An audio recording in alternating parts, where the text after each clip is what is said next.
बुलाया गया था, गए नहीं, छोड़ दिया गया है। अरे नक्सल वाली बात आ गई, मैंने जो फाइट कर ली थी, क्या मामला था? वो होली वाली वीडियो को ले देना और डरा नहीं पाए और देश में सबसे पहले हम नहीं वहाँ जाना कि आप इधर आने नहीं गए थे, तो मेरे पास वीडियो तो भेजे तो मिली थी नहीं। अभी शुरू हो जाएगा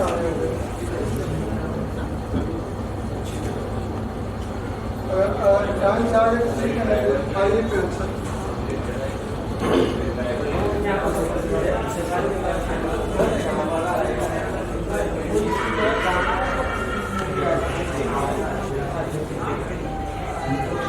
ये किसान आंदोलन की तरह ही है वो सिनेमा, कहीं ना कहीं दुनिया उससे जुड़ेगी। और प्रदीप भैया ने बहुत खर्चा किया उस सिनेमा को बनाने में।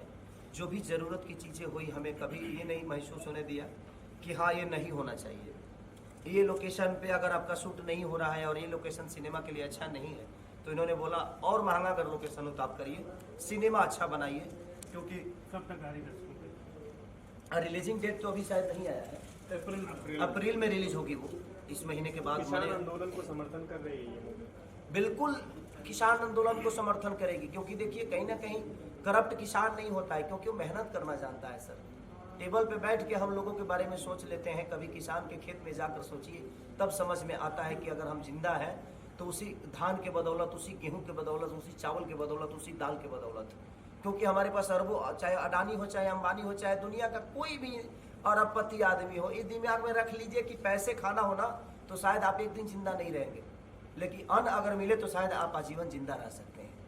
तो मेरे कहने का मतलब जे किसान को उसके हक की चीज़ मिलनी चाहिए, और वही कहानी हम लोगों ने लिट्टी चोखा में पिरोया है। और हमारे डायरेक्टर की सोच है, हमारे राइटर राकेश त्रिपाठी जी की सोच है, हमारे पदम भैया की सोच है, हमारे प्रदीप शर्मा जी की सोच है, काजल रखवानी की सोच है, खेसारी की सोच है। उसमें जितने करेक्टर हैं सबकी एक अलग अलग सोच है, सबने अपने विचारधारा को रखा है और हम सबके सुन के काम किए हैं। तो मुझे लगता है कि लिट्टी चोखा है कि भोजपुरी इंडस्ट्री के लिए एक बहुत बड़ी साबित होने वाली। आप गायक भी हैं, आज होली का मौका है, क्या सुनाएंगे, क्या गुनगुनाएंगे? बस एक ही गाना चल रहा है सर, क्या बताएं, 2 रुपया हो 2 रुपया। हर जगह मैं अभी चला गया था, रात को मैं चला गया बनारस अपने भाई के घर पे, और वहीं से मैंने जिधर रास्ते में गया एक ही गाना बज रहा था मेरा, 2 रुपया हो 2 रुपया। वो गाना इतना पागल किया है कि अब बता रहा हूँ कि 1 महीने में 130 मिलियन है वो गाना। गुनगुनाए जरा हमारे अभी तो गुनगुनाया जी। एक्चुअली गला मेरा, मैं 4 दिन से तबीयत खराब में हूँ और इनको पता है, क्योंकि मैं गाऊंगा तो फटे बांस की तरह गाऊंगा।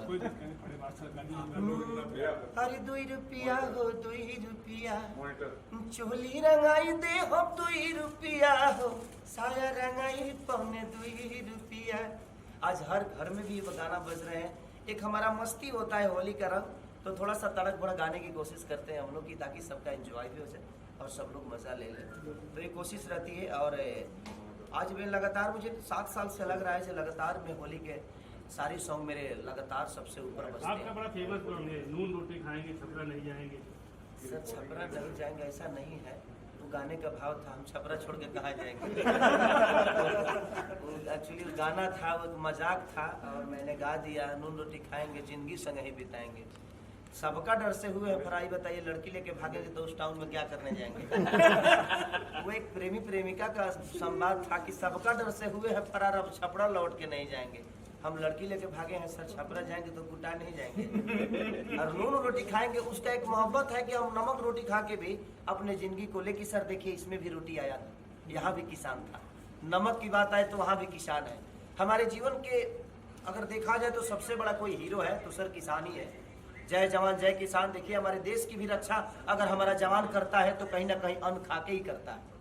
तो मुझे लगता है कि अगर देखा जाए तो सर्वोपरि अगर माना जाए तो हमें किसान को मानना चाहिए, क्योंकि किसान अगर नहीं होता तो हमारे जीवन में कोई भी बड़ा आदमी चांद पे भी जो जाता है वो रोटी खा के ही जाता है।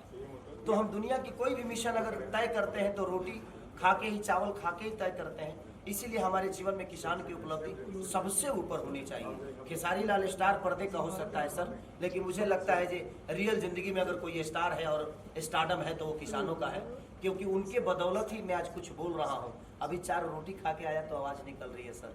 रोटी नहीं खाता तो मैं भी लड़वा के ही बोलता। ये तो बताइए, मुझे किसानों को लेकर के आप बहुत मतलब एक तरीके से दुश्मन है सरकार, क्या लगता है सरकार नहीं सुन रही है, क्या कहें? देखिए सर, सरकार की बातें तो मैं नहीं जानता क्योंकि मैं सरकार में नहीं हूँ। मैं सरकार जिस तरह सरकार मेरे से है, मैं उससे नहीं हूँ। तो मुझे ऐसा लगता है कि सरकार को इस पहलू पे काम करना चाहिए, जब उनके सामने थाली में रोटी आती है ना, तो सरकार के हर आदमी खाता है सर, चाहे वो मुख्यमंत्री हो, चाहे प्रधानमंत्री हो, चाहे गृह मंत्री हो, और चाहे कोई भी मंत्री हो सर। मैं पढ़ा लिखा कम हूँ इसलिए कम मंत्रियों का नाम जानता हूँ। तो मुझे ऐसा लगता है कि जब सामने थाली में रोटी आती है ना, तो एक बार उनको उन किसानों की तरफ देखना चाहिए सर, कि वो किस दर्द से हमारे थाली में वो 2 रोटी देने का काम किया है। हमें अगर कोई सरकार किसी किसान के लिए करता है तो सर साल में एक बार करना है, उसको एक बार बिल पास करना है, चाहे कोई भी तकलीफ हो उसको एक ही बार करना है। लेकिन किसान हर दिन अपने पसीना बहा के और आपके लिए सालों भर की रोटी की व्यवस्था करता है। तो हमें लगता है कि हमारे अगर कोई असल माँ बाप है, अगर कोई असल हमारी ज़िंदगी का रक्षक है, तो कहीं ना कहीं वो किसान है, जो कि हमारे जीवन में सबसे बड़ी उपलब्धि किसानों की। सरकार के लोग क्या लगता है नहीं समझ पा रहे ऊपर?